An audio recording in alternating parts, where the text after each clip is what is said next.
Hi, my name's Phil and welcome to LabourVision, where we discuss Labour policies to cover for the general absence of coverage in the mainstream media. In this episode, I'd like to discuss how children's health has been discussed this week, especially linked to the appalling lack of NHS dentistry available to both children and adults, but the particular focus is on children. So I'd like to kick off by identifying problems associated with the savage cuts to healthcare in this country. So first is there's the famous saying in healthcare, isn't there? And it applies to so many aspects of life. Prevention is better than cure. Now, for those with an eye on national budgets as well, prevention is also cheaper than cure. NHS hospitals are having to carry out tens of millions of pounds worth of procedures to deal with tooth decay in children every year. This is not only more costly than just making sure children keep their teeth healthily, it means that the children themselves are not in good health. And remember, by the time they're admitted to hospital, the situation is very, very bad. It's the sort of thing that a dentist would pick up much sooner, but there aren't any.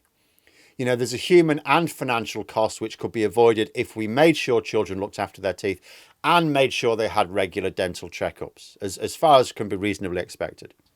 So Labour have announced a number of policies, but there's a particular policy of making sure primary school children are taught to brush their teeth in school and that they undergo supervised brushing in schools.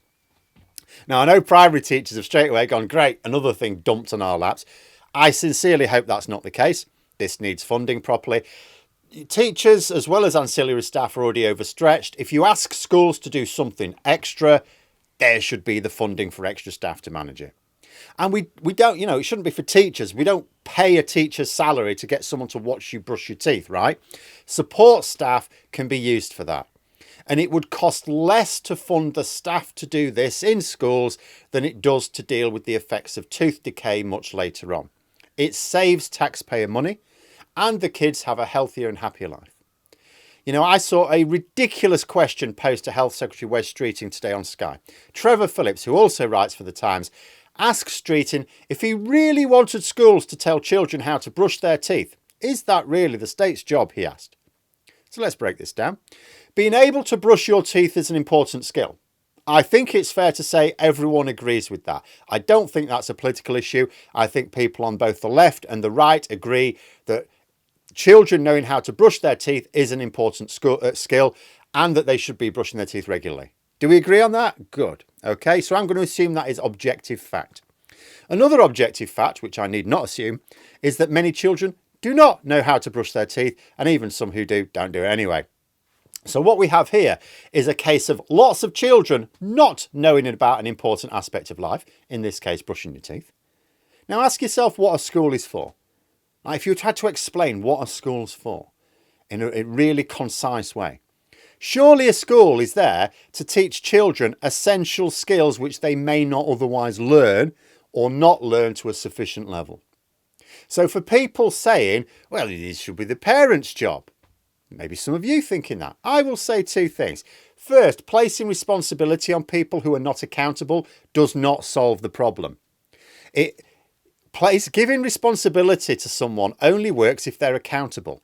And it doesn't matter whose responsibility you think it is. It's not happening and it needs to happen. That is a fact.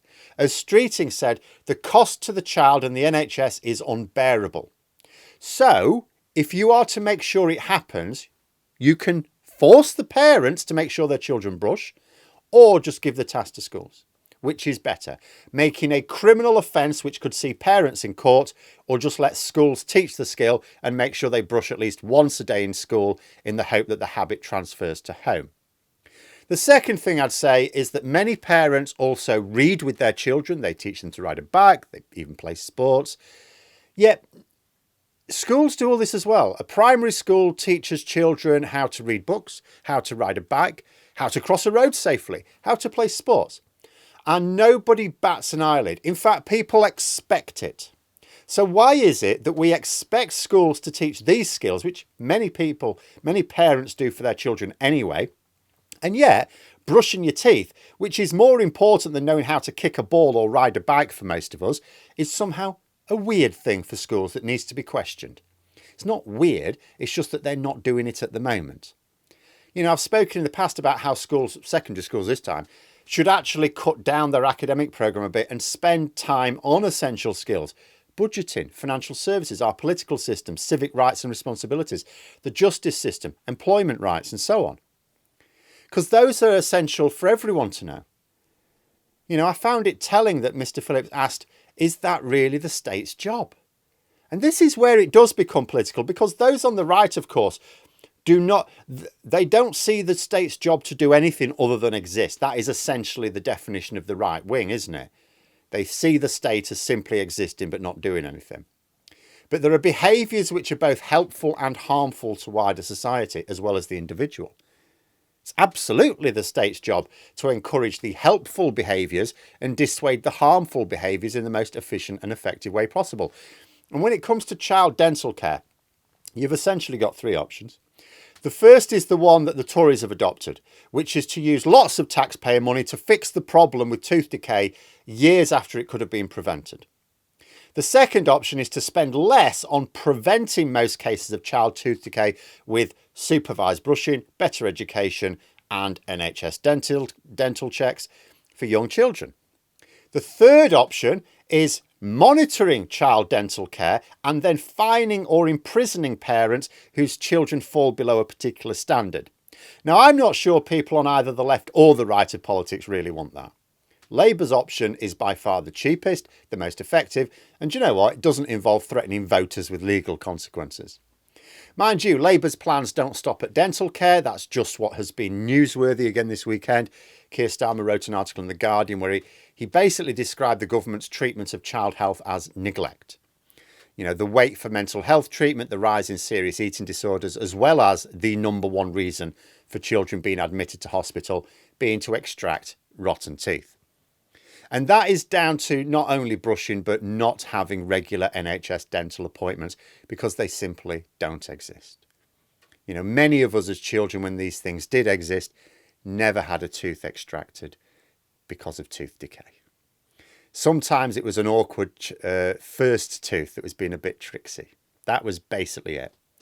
Now, I have an NHS dentist now, but it's where I lived a decade ago. I've moved twice since.